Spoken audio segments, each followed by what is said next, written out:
एक ऐसा प्राणी है जो उदार चेता प्राणी, मनुष्य के भीतर उदारता। परंतु आज हमने अपनी मानवता को क्यों खो दिया? हमारे भीतर है संकीर्णता।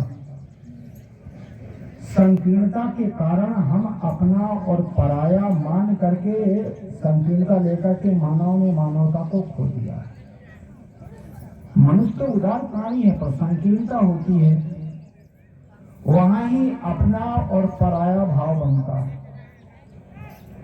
सदगुरु कबीर ने तो बड़ा सुंदर कहा था कि मानुष तेरा गुण बड़ा, मास न आवे काज, हार न होते आभरण त्वचा न बाजन बाज। साहब ने मनुष्य का नाम नहीं लिया, हिंदू मुसलमान का नाम नहीं लिया, नर नारी का नाम नहीं लिया, चार वर्ण का नाम नहीं लिया, केवल मनुष्य कहा। पर आज संकीर्णता के कारण हमने मनुष्य के 3 टुकड़े कर दिए। कौन कौन से? पहला भेद है स्त्री और पुरुष का, स्त्री छोटी और पुरुष बड़ा। दूसरा भेद है संप्रदाय का, मेरा संप्रदाय छोटा और तुम्हारा संप्रदाय बड़ा। तीसरा भेद है लिंग भेद, नारी छोटी जो है, क्या होता है कि एक भेद है, एक नहीं याद आ रहा है, तो वर्ण भेद, 4 वर्ण का भेद, ब्राह्मण क्षत्रिय वैश्य शूद्र। ब्राह्मण सबसे बड़ा, क्षत्रिय उसके बाद, और शूद्र तो सबसे ही छोटा है, और वैश्य उसके बाद, तब शूद्र सबसे छोटा। ये केवल क्या हमारी संकीर्णता का, जहां संकीर्णता होती वहां मानवता हो जाती है। एक उदाहरण देके समझाऊं। एक जगह 2 मित्र बड़े प्रेमी थे, आपस में बड़ा प्रेम था, मिलजुल के रहते, अपनी दिल की बात करते, समय समय पर बैठ करके और भी घर परिवार संसार की चर्चा करते, आनंद लेते। कभी कभी मैं बताया करता हूं कि मित्र मित्र का दिल और अकल मिलती है, भाई बहन की शकल मिलती है, और पति पत्नी की अकल मिले ना शकल मिले। और यदि वे मित्र बन जाएं तो भले ही शकल ना मिले पर अकल तो मिल जाएगी। जहां अकल मिलेगी वहां संकीर्णता नहीं रहेगी।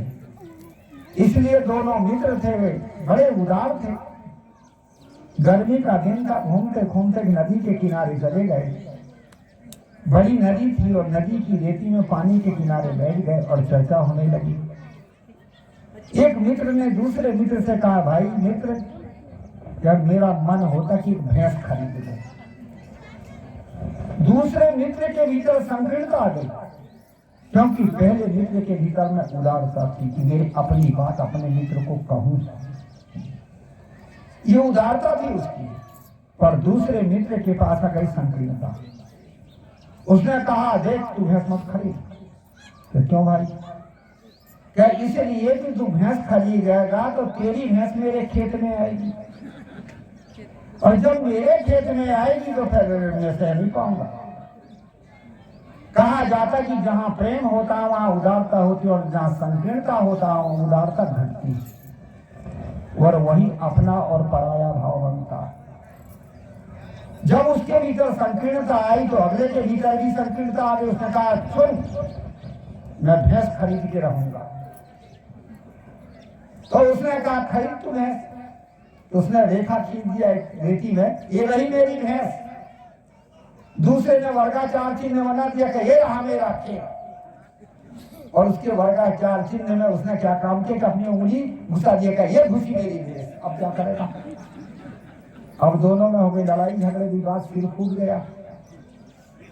राजा के पास गए, राजा से कहा, सरकार इसने मुझे जो है मार दिया। पूछा, भाई क्यों मारा? कहा, सरकार इसने भैंस घुसा दिया खेत में मेरे।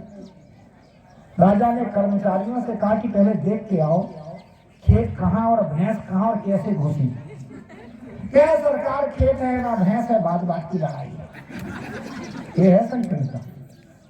हमारे भीतर जब संकीर्णता होती तो उदारता हटती है, और जब उदारता हटती तो प्रेम हटता, मानवता छूट जाती है। घर परिवार में भी हमारे पास संकीर्णता होती है, किसी भी बात को हम छिपाते हैं। परिवार वही होता है जो अपनी बात को दिल खोल करके अपने परिवार से कहे, पर हम उन बातों को छिपाते हैं, बात बनाते हैं, छल करते हैं, कपट करते हैं, बेईमानी करते हैं। ये झूठ और छल और कपट आप क्यों करते हो? क्योंकि आपके पास उदारता नहीं और अपना दिल अपने परिवार को नहीं दे सकते। ये घरों में झगड़ा होता बात ही बात का तो होता। एक जगह एक अध्यापक और एक अध्यापिका थे, दोनों स्कूल में पढ़ाते थे और इन लोगों का कभी कभी ट्रांसफर भी होता। दोनों का एक ही साथ एक जगह ट्रांसफर भी हो गया, दूसरे गांव में चले गए। वहां जब गए तो हुआ क्या कि गांव में रहे किराया लेकर के, पर दिन में तो नौकरी करते और रात में झगड़ा करते, दोनों झगड़ते। गांव के लोगों ने कहा ये बड़े गड़बड़ लोग आ गए, ये झगड़ा करते हैं और ये महिला भी बड़ी झगड़ा करती है और ये बहू बेटी यदि सुनेंगी तो इनकी भी आदत बिगड़ेगी, गांव बिगड़ेगा, समाज बिगड़ेगी। चलो इनको समझा दें। समझाने के लिए गांव के 2-4 बूढ़े गए शाम को, कहा भाई आप लोग झगड़ा क्यों करते हैं? अरे झगड़ा सब घर होता है, पर आपका रोज है रोज। महिला ने कहा हमारा झगड़ा और किसी चीज के लिए नहीं होता है, किस लिए होता है? क्या मैं कहती हूँ मैं अपने बेटे को डॉक्टर बनाऊंगी और ये श्रीमान कहते हैं कि मैं वकील बनाऊंगा, ये कैसे वकील बना लेगा? बेटा का अधिकार मेरे ऊपर क्योंकि मैंने 9 महीने पेट में रखी। पुरुष ने कहा ज्यादा हल्ला मत करो, ले लेना मैंने कराया और क्या करेगा, और मैं तो उसको डॉक्टर ही बना के छोड़ूंगा। हो गया विवाद, ये बातों का विवाद। घर में ठेकादारी आप क्यों करते हो? क्योंकि आपके भीतर आपके परिवार के साथ उदारता नहीं है, संकीर्णता है। इसलिए ऊपर ऊपर से मिलते हो पर भीतर भीतर टूटे हुए। संत कहते, गुरुजन कहते टूटो मत जोड़ो। हमारे पास जोड़ने की कला हो तो लोगों ने कहा कोई बात नहीं, सुनो वो लड़का को बुला लो, वो क्या बनना चाहता है, क्योंकि डॉक्टर में भी पैसा मिलेगा और वकील में भी पैसा मिलेगा। बुलाओ से पूछ लेते हैं, अभी तो पैदा ही नहीं हुआ, पेटा में है क्या? बात है ये बात है, हमारे भीतर है संकीर्णता। इसलिए हमारे भीतर संकीर्णता होने के कारण हमने 4 भेद बना लिया। नर नारी का भेद 3 भेद, नारी छोटी और नर बड़ा। विचार करो जो हमारा जन्म हुआ है ये 2 शक्ति से हुआ, मातृ शक्ति और पितृ शक्ति। जब माता और पिता दोनों, पुरुष और महिला दोनों जब सक्षम होते हैं तब संतान का जन्म होता है।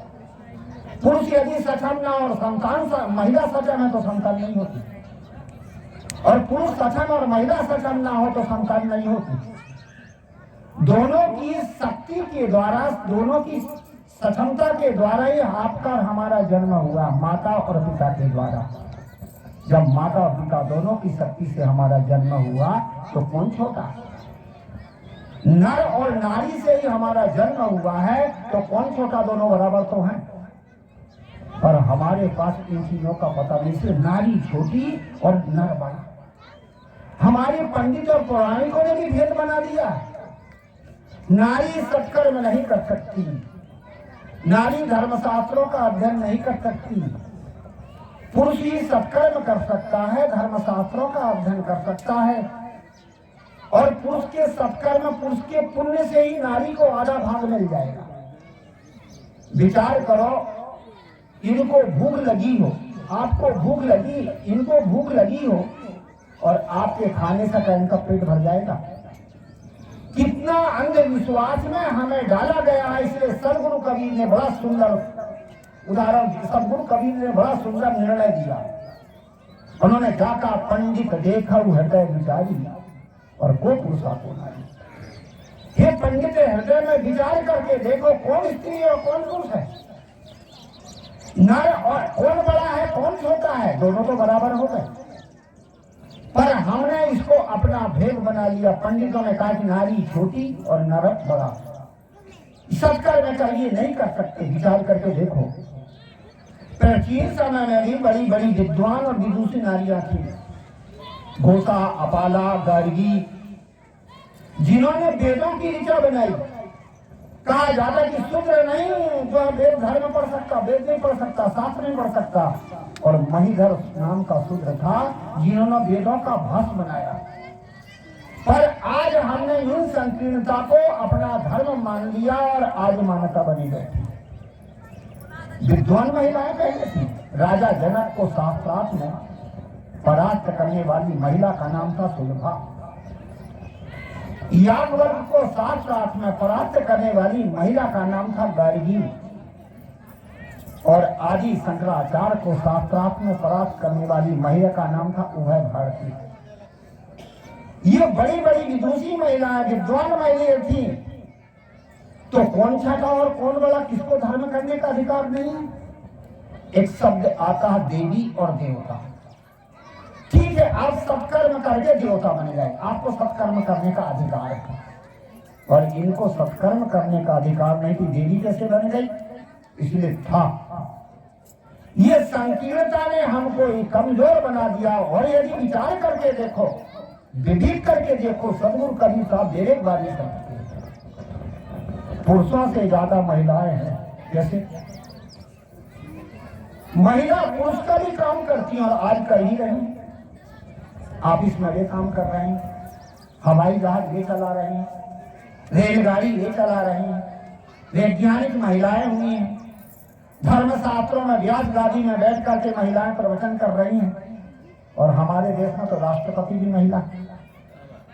ये कौन कर रही है? महिला पुरुष का काम कर रही है, और अपने पुत्र महिला का भी काम कर रहे हैं। बाल बच्चों को जन्म दे रहे हैं, इनको संस्कार दे रही हैं, इनको योग बना रही हैं, घर परिवार को भी संभाल रही हैं, और आप महिला का काम नहीं कर सकते। ठीक है, आप पुरुष का काम तो करोगे, धन कमाओगे, संपत्ति कमाओगे, और चीज सब कुछ करोगे, पर महिलाओं का काम नहीं कर सकते। क्यों नहीं कर सकते? और करोगे तो लटर पटर करोगे। यदि 2-4 दिन की ये लोग मायके चली जाएं तो घर को आप खोटे में मचा दो, ना झाड़ू लगाओगे ना भालू लगाओगे, और चूल्हे में पूरी राखी भर दोगे, और कच्चा पक्का कैसे दिखा लोगे? महिलाओं का काम नहीं कर पाओगे। दूसरे नंबर में महिलाओं में जो वात्सल्यता है, वो वात्सल्यता पुरुषों में नहीं होती। बच्चे को समझा करके, घर को संभाल करके ये महिलाओं में कला होती है। आप बाहर का व्यवहार संभाल सकते हो, ठीक है, पर घर संभालने की कला, परिवार को बांधने की कला ये माताओं में होती है। इसीलिए जो पुरुष से भी ज्यादा। एक जगह एक बार दिवाली का समय था, मैं रेलगाड़ी से बनारस जा रहा था। हुआ कि एक महिला, दिवाली का दिन था, छुट्टी हुई होगी और घर जाने के लिए वो रेलगाड़ी में बैठने के लिए आ रही थी। उसके गोद में बच्चा था। जैसे वो स्टेशन के किनारे आई, गाड़ी छूटने सीटी मार गई, तो झटपट उस महिला ने कहा, मेरे बच्चा को ले लो, मेरे बच्चा को ले लो। उस समय ये खिड़कियों में छड़ नहीं था, तो मैं बच्चे को गोद में ले लिया। गाड़ी छूट गई। अब महिला रह गई, बच्चा मेरे पास। अब बच्चा लगा रोने, रोते रोते रोते रोते परेशान हो गया। मैंने खूब समझाया, बुझाया, हिलाया डुलाया, पर बच्चा नहीं चुका। सामने एक महिला बैठी थी। उस महिला ने कहा, गुरुजी हमारे पास दे दो। और जैसे उसने बच्चे को गोद में रखी, ठोकी ठाकी, क्या क्या हूँ हाँ किया, बच्चा सो गया। इनका ये कला देखी। जो कला हमारी माताओं में होती, वात्सल्य होता, वो हमारे में नहीं होता। कहानी का तात्पर्य है, तो क्या महिला पुरुष से छोटी है? महिला पुरुष से बड़ी है। मात्र शक्ति यदि देखा जाए तो उनका हमसे भी आगे है। आप लोगों को सब पता है। यदि बाप ना रहे, समझदार यदि महिला हो, सबके लिए नहीं मैं कह रहा हूं, समझदार, बाल बच्चों को पाल पोस के घर को संभाल लेती है। वो दूसरे पति की कामना नहीं करती, बाल बच्चों को संभाल करके और योग बना लेती है। और यदि मां मर गई तो बाप को थोड़ा मुश्किल पड़ जाता है। और पुरुषों के पास एक अहंकार होता है, हम मर गए हैं इसलिए दूसरी महिला ले आते हैं। और महिला बेचारी अपने बाल बच्चों को संभाल के रखती है। इसलिए कहा जाता है कि हमारा भेद अलग अलग है, लड़की छोटी लड़का बड़ा। ये कितनी गंदी मान्यता हमने लोगों ने बना के रखा। उत्तर प्रदेश में मैं जा रहा था और हम लोग जब चलते हैं तो ऐसे नहीं चलते, हमारा चलता चिंतन। संसारी लोग चिंता करते इसलिए दुखी हैं, क्या बिगड़ गया, क्या टूट गया, क्या फूट गया, इसलिए वो अशांत है। और संत करते चिंतन, आगे की वस्तु को देख करके चिंतन करते, संतों का चलता चिंतन। महिला चली जा रही थी, उसके साथ में 4 बच्चे, 3 लड़कियां थी और 1 लड़का था। लड़का सबसे छोटा था। अब वो लड़का क्या काम करता था, किसी बहन की फराक पकड़ के खींच दे, किसी की छोटी पकड़ के खींच दे, किसी को लात मार दे। और वे महिला बच्चियां करे देखना माँ, बूढ़ा ध्यान नहीं देता।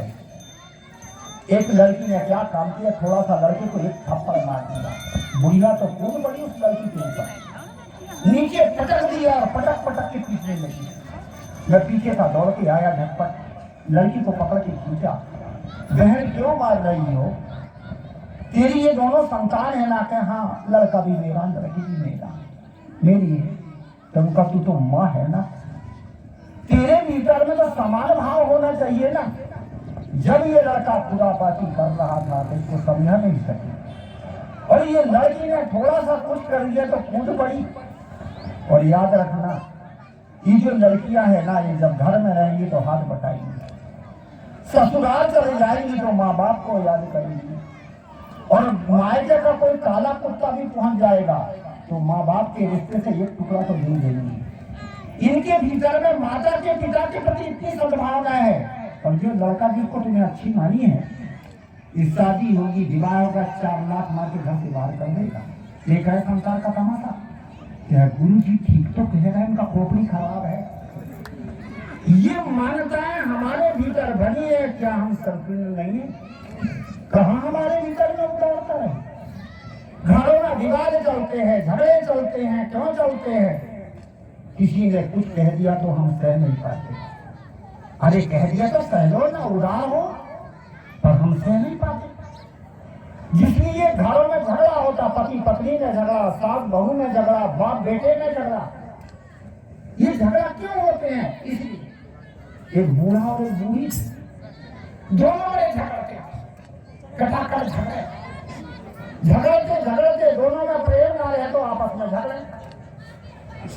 जल्दी से करो भाई, इधर उधर चिकन मत करो ना। देखो, हमारे पास कोई पुस्तक नहीं है, हमारा चिंतन आपके ऊपर है। यदि आप ध्यान से सुनोगे तो हमारा चिंतन बनेगा, आप शुरू सफल करोगे तो हमारा चिंतन भी करवाएगा। तो मैं कहानी बना रहा था कि दोनों के पास में यदि उदारता होती तो पति पत्नी में विवाद क्यों होता? दोनों झगड़ा करते, संतुलित था। क्या हुआ कि अब जिनके ये माता पिता झगड़ेंगे तो बाल बच्चे कहां से अच्छे बन जाएंगे? जो माता पिता का जो आदत स्वभाव होगा वही तो बाल बच्चे में होगा। 4 लड़के को जन्म दिया, चारों लड़के अलग हो गए और दोनों बूढ़ा और बूढ़ी दोनों बूढ़े हो गए। जब 4 लड़के अलग हो गए तो बूढ़ा बूढ़ी को मुझे प्रेम से रहना चाहिए, परंतु संकीर्णता दोनों होता, विवाद झगड़ा। एक दिन क्या हुआ कि अब बूढ़ी ज्यादा झगड़ा करे, तेज स्वभाव की थी, अब बूढ़ा भी तेज ही था, सह लेता तो ठीक था। कहा जाता कि बूढ़ा सोचता कि कम मर जाती तो ठीक हो, क्योंकि जब प्रेम नहीं होता तो आदमी एक दूसरे से टूटता। कुछ दिन के बाद बुढ़िया बीमार हो गई। बीमार हो जाने के बाद में गांव के लोगों ने कहा बाबा दवाई तो कराओ। अब वो दवाई नहीं कराए, डॉक्टर बुलवाया गया, वैद्य आए तो दूसरी बुढ़िया हो गई थी बेहो। वैद्य और डॉक्टर ने हाथ देखा तो कहे बाबा बुढ़िया तो चली गई। बूढ़ी ने मन ही मन में सोचा अच्छी चली गई, खटखट करती थी। ये क्या, ये संकीर्णता और प्रेम का अभाव होता है। यदि किसी का शरीर छूटता तो दुख होता है, कष्ट होता है, परंतु संकीर्णता, इसलिए बूढ़े ने सोचा अच्छी मान गई। गांव के लोगों को बुलाया गया, ठठरी कसी गई बुढ़िया की। जब लोग ले जाने लगे तो दरवाजे पर एक खम्भा था और खम्भा से ठठरी टकरा गई। और जब ठठरी टकरा गई बुढ़िया मरी नहीं थी, बेहोश थी, वो कहते उठ गई। बूढ़ा ने सोचा कहाँ की कहाँ ये कलह फिर पैदा हो। ये थी संकीर्णता। प्रेम होता तो ऐसा होता। अब 3 साल तक बुढ़िया जी और 4थे साल फिर बुढ़िया मर गई। जब बुढ़िया मर गई तो बूढ़े ने कहा गांव के लोग जल्दी आ जाओ, जल्दी आए गांव के लोग। फिर ठठी कसो, ठठी कसे और उसको उठाने लगे, गांव के लोग ले जाने लगे। तो कोई जब जाता है तो कुछ आवाज करते। हमारी बुढ़ानपुर में कहते हैं आगे वाले कहते श्री राम नाम, तो पीछे वाले कहते सत्य। कहीं कहते राम बोलो तो पीछे वाले कहते, आगे वाले कहते भाई राम तो पीछे वाले कहते बोलो। ऐसे जब उठाने लगे, आगे वालों ने कहा श्री राम नाम, तो पीछे वाले सत्य नहीं कह सके और बूढ़ा कहते खंबे से बचा के, श्री राम राम खंबे से बचा के। क्या बात होता? अरे क्या खंबा से बचा नहीं, टकरा लगा तो फिर जाकर जी जाएगी। 3 साल तक तो खोपड़ी खा गए। ये है संकीर्णता। जहां संकीर्णता होगा वहां प्रेम होगा। इसलिए हमने नर और नारी में संकीर्ण भाव बनाकर के छोटा बड़ा बनाया। न नर छोटा है न नारी छोटी है, दोनों शक्ति बराबर है। जिस शक्ति से हमारा जन्म हुआ।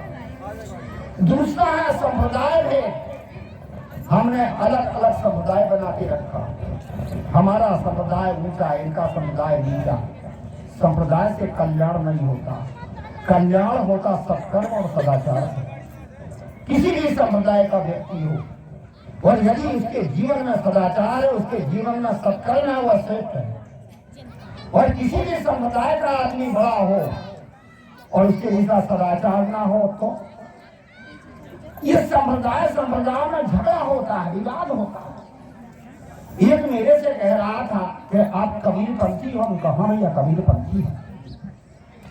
कबीर साहब का जो सतलोक है ना, उससे ऊंचा हमारा अनामी लोक, हम राधा स्वामी मत है। मैंने कहा अच्छा अनामी लोक है क्या? कैसे जान गए वो लोग को? अरे क्या जैसे हमारे जब साधन जाते हैं ना तो बीच में कबीर साहब का सतलोक मिलता है। कुबरी गाले कबीर साहब बैठे रहते हैं और फिर आगे अनामी लोक में जाते हैं, तब हमारा अनामी लोक कबीर साहब के सतलोक से ऊपर है।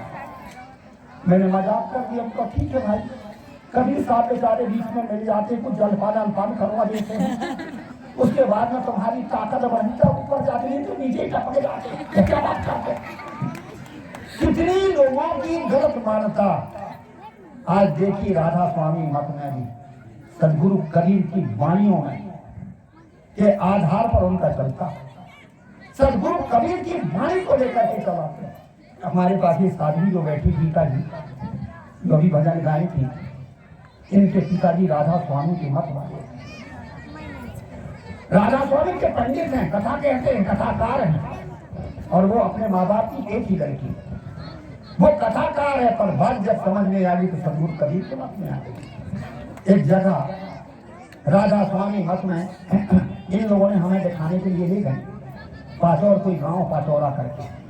बहुत बड़ा उनका विशाल बहुत बड़ा मैदान है, पंडाल है, बहुत कुछ। तो चलो अब उसको दिखाने के लिए कोई चाहिए, तो इनके पिताजी का नाम बता दिए कि भाई प्रेम सिंह जी हैं क्या। तो उन्होंने चर्चा किया, तो उनके जो साथी थे उन्होंने दिखाया। दिखाने के बाद जब घुमाया तो चर्चा होने लगी कि ये जो है राधा स्वामी के मुख्य प्रवक्ता कौन है, जिनसे राधा स्वामी मत चला? कबीर साहब। अब थोड़ी देर के बाद जब हम इधर आए तो उस व्यक्ति ने गीता को ले जाकर के थोड़ा अलग में कहा, आप राधा स्वामी से कबीर ने कैसे चली? क्योंकि आपने राधा स्वामी का प्रवचन नहीं सुना। तो इन्होंने कहा हाँ सुना है, परंतु देखिए आप अभी कह रहे थे कि राधा स्वामी कबीर साहब से चला और कबीर मत में चली गई, तो क्या गलत कर दिया? यही तो भेद है। बिल्कुल काला मुंह हो गया। कहानी का तात्पर्य कितनी बड़ी संकीर्णता, लोगों के पास में संकीर्णता है। इस संकीर्णता के कारण हम संप्रदाय भेद बना के रखते हैं, एक दूसरे की संप्रदाय दूसरे के संप्रदाय से जलते हैं। आज तो थोड़ी पढ़ाई लिखाई का जमाना हो गया, सब सभी के दर्शनों को पढ़ते हैं, थोड़ा मेल मिलाप है, पहले के नहीं।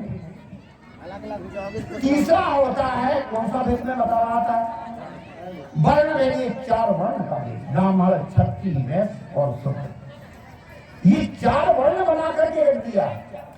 जबकि शास्त्रों में बड़ी सुंदर बात बताई है, क्या कहा है, जन्मना जाए तो शूद्र संस्कार उच्यते, वेद अभ्यासी भयो विप्रा ब्रह्म जानाति ब्राह्मण। जन्म से सब शूद्र हैं, चाहे ब्राह्मण का बच्चा जन्म लेता हो, चाहे क्षत्रिय का बच्चा जन्म लेता हो, चाहे वैश्य का बच्चा जन्म लेता हो, 5 दिन सूतक मानते थे, तो सब शूद्र ही तो है।